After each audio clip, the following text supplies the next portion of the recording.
Welcome to the Economist in Your Ear podcast. Can a region often associated with the Gobi Desert truly challenge the centuries-old dominance of Bordeaux and Napa Valley?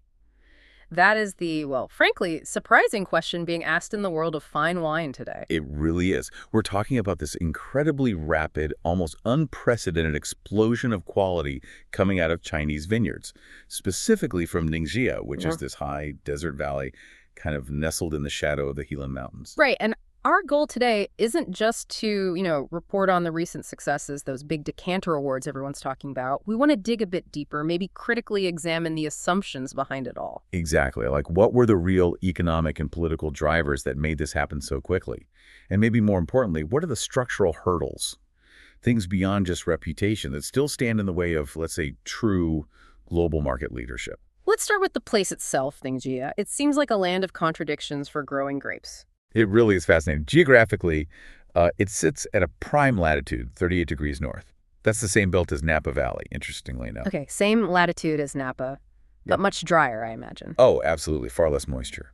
But the vines get this immense, really concentrated sun exposure over 3,000 hours a year. That's similar to really sun-drenched parts of Spain, actually. And that's fantastic for developing intense, concentrated fruit flavors. And the soil, too, that's key, right? I read it's quite rocky. Crucial. It's rocky, it drains quickly, which forces the vine roots to dig really deep down looking for water. And that's, the classic formula you look for. It builds seriousness, complexity in the wine in pretty much any great wine region. Okay, wait, so if you've got the latitude, the sun, the soil, conditions sound pretty good. Why is it such a struggle logistically then? What's the catch? The cold, the winters. While the summers are, yes, scorching, the winters are just brutal. Yeah. Temperatures regularly plummet to minus 15 degrees Celsius. Minus 15, wow, that's not just a chill, that's vine-killing cold. Exactly. It mandates this yearly, incredibly costly, labor-intensive process. They have to physically dig up the vines, lay them down carefully in a trench, cover them completely with earth for the entire winter. And then dig them all up again in the spring, every single year. Every single year. It's an immense operational burden. Think about it. It's like this annual construction project for every single row in the vineyard, just so the vines survive. That completely changes the economics compared to, say, California or the south of France, where vines just sit there year-round. Absolutely. That structural labor cost is baked in from the start. And yet, despite that staggering difficulty, the quality is undeniably shooting up fast. The proof is really in the pudding, or maybe in the bottle here. Look at the global validation from the 2025 Decanter World Wine Awards, the DWWA. Right. The numbers are pretty stark. What was it, 3 medals in 2007? Just 3 back then. This year, 181 medals. It's just a monumental leap. And not just medals, right? They got the top accolades, too. Yes, and that huge jump included China claiming 2 Best in Show awards for the very first time. That's basically the highest level of global validation you can get in these competitions. So, putting that in context, obviously not matching France or Italy's huge hauls yet. No, not yet. But China's total this year actually exceeded the medals won by established, respected old world countries like Austria and Germany. That says something. It really does. So, okay, how do you leapfrog centuries of tradition and these major climate constraints in less than 20 years? Well, it seems to be this calculated fusion, really. Focus political planning on one side and bringing in expert technical guidance on the other. You mentioned political planning. China's had wine for ages, right? Since the Han Dynasty. It has. Yes, long history. But this modern premium push, that's very much state-driven. It really crystallized around 2002 when the Ningxia Party Secretary, Chen Xiangguo, set this incredibly ambitious goal: plant 70,000 hectares of vineyards. 70,000 hectares, that's a huge target. And the government didn't just set the target, they actively helped. Absolutely. The political mechanism was key here. The government actively allocated prime land, good quality land. They provided subsidies to help offset those massive initial setup costs. They established training schools, and they streamlined the processes to attract foreign investment. So they basically smoothed the path, removing barriers that new wine regions usually face for decades. Pretty much, yes. They sort of short-circuited the typical slow market evolution. And that political backing created the perfect conditions for what you could call The French know-how meets global capital playbook. Ah, the foreign investment angle, like LVMH. Exactly. You see big established players like LVMH investing heavily. They've got Shandong, China doing sparkling wine right there in Ningxia. And then there's their super premium red wine project, Aoyun, though that one's in Yunnan, a different region.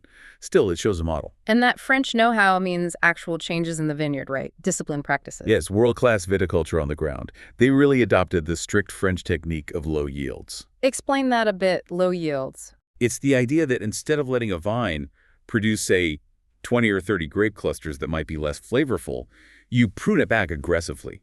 So it only grows maybe a dozen clusters, but those grapes are highly concentrated, packed with flavor.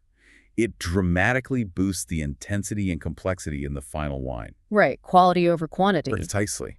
And alongside that discipline in the vineyard, you get professionalization in the cellar's sophisticated temperature control, and crucially, using high-quality French oak barrels for aging. And the people factor. Yeah. Winemakers trained abroad. Absolutely critical. You have figures like Emma Au of Silver Heights.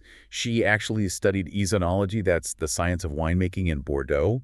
She brought that rigorous classical methodology straight back home to Ningxia. And her wines are getting noticed at the highest levels, I heard. They are. Her family reserve Chardonnay, for example, has been served at state dinners for leaders like Emmanuel Macron and Angela Merkel. That's significant profile building.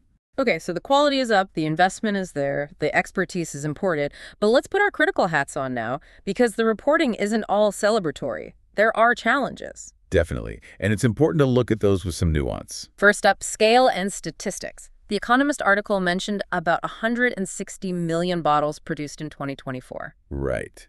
But if you look at the bigger picture, the main international body, the OIV, it's the International Organization of Vine and Wine, they put China's total output much higher for 2024. Their estimate is closer to 260,000 kiloliters. Wow, it's a pretty big gap. 160 million bottles versus maybe double that in kiloliters. It is a significant gap, and it really highlights how difficult it can be to get perfectly accurate statistics across such a vast, fast-moving country like China. Different bases for calculation, perhaps. But the main point, I think, is clear. The base level of production is massive, and it's growing, even if the exact numbers are debated year to year. Okay. Challenge number 2, and this one comes up a lot, the price.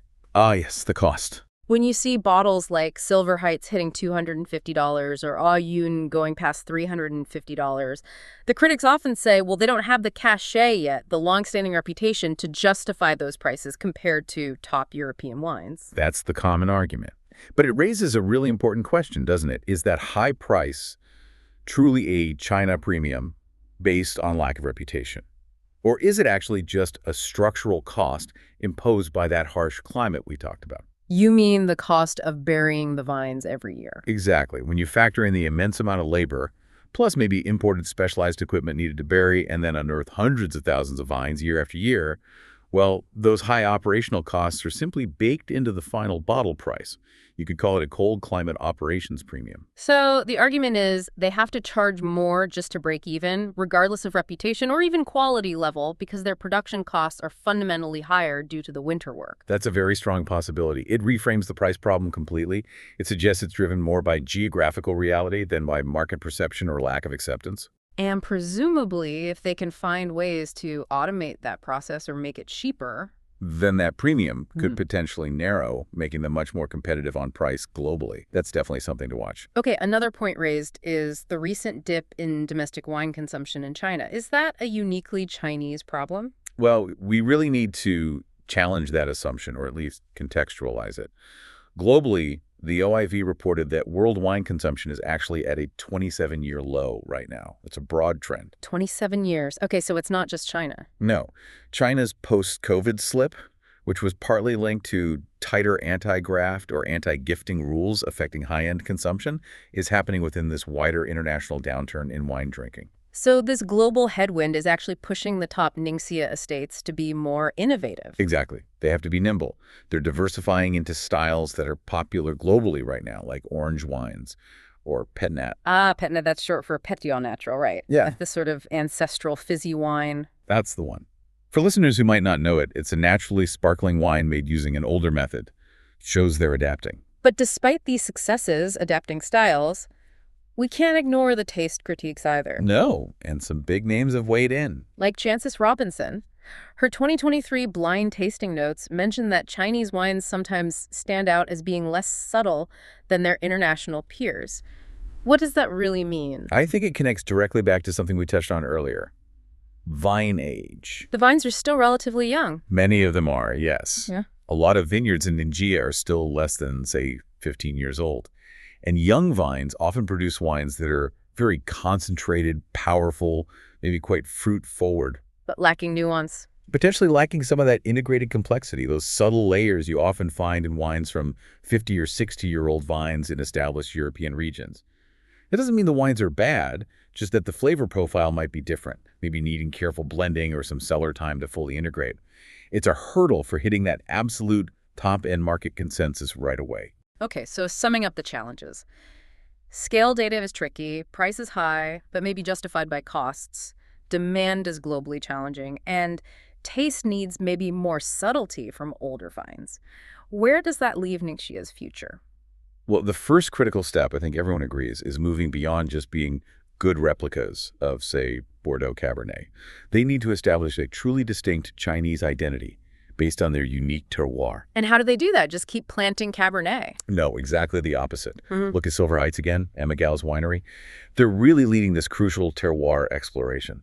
They've moved beyond the safe bets Cabernet Sauvignon, Marcinal, Merlot, which dominate now. They're actively planting and testing 23 other grape varieties. 23 others? Like what? Including non-Bordeaux grapes like Petit Syrah, the German grape Dornfelder, even Spanish Tempranillo. They're specifically trying to find those perfect, maybe unique site variety matches that really thrive and express something special in their high desert climate. That kind of experimentation is vital for creating genuinely unique flavor profiles, isn't it? Absolutely. But if they're going to unlock price competitiveness alongside unique identity, the other key signal to watch is cost innovation. Solving that vine burial problem. Precisely. We need to look for news about trials with mechanization. Can robots help? Or maybe automated partial trenching. Or perhaps different varietal choices or rootstocks that are more cold-hardy and reduce the sheer amount of labor involved in that annual bury and unearth cycle. Because if they can crack that structural cost, they unlock crucial margin. That makes their finished wines far more competitive globally on price, which opens up much bigger markets. And finally, exports. We need to watch how they manage that, right? Yes, export discipline is key. Right now, the data shows a rising Nixia shipments where the total value is increasing faster than the volume. Ah, so they're selling more expensive bottles, not just flooding the market with cheap stuff. It's exactly what you want to see. It's a healthy, premium-led exporting approach. It suggests those awards are actually translating into higher average prices achieved abroad. The next step is watching for those award-winning bottles actually appearing consistently on major merchant lists, say in the UK or the EU, really building that global footprint. Okay, so let's try and synthesize this. The quality leap in top Chinese wine, especially from Ningxia, has been incredibly fast, faster than almost any modern region. Agreed. The surprise phase, you could say, is definitely over. People in the wine world know about it now. The challenge shifts now. It's moving from really high-quality imitation towards finding a durable, unique identity. And solving that fundamental cold climate structural cost. That's the big hurdle for competitiveness. It's interesting, Emma Gao, the winemaker we mentioned, she estimated it might take hundreds of years for China to truly find its specific niche and direction. Comparing it to the long, slow evolution of places like Burgundy or the Rhone Valley. Which makes sense historically, but given the centralized political investment we discussed, the rapid deployment of global expertise, and just the sheer pace of technical improvement we've already seen in only 20 years. You have to wonder, don't you? Will it really take hundreds of years? Or could the acceleration of quality and maybe identity surprise the world all over again much sooner than expected? That feels like the long-term question hanging over those vineyards under the Helan Mountains. It certainly is. A fascinating story to keep watching. Thanks for listening. Follow us for daily insights into world affairs. And don't forget to like, comment, and share.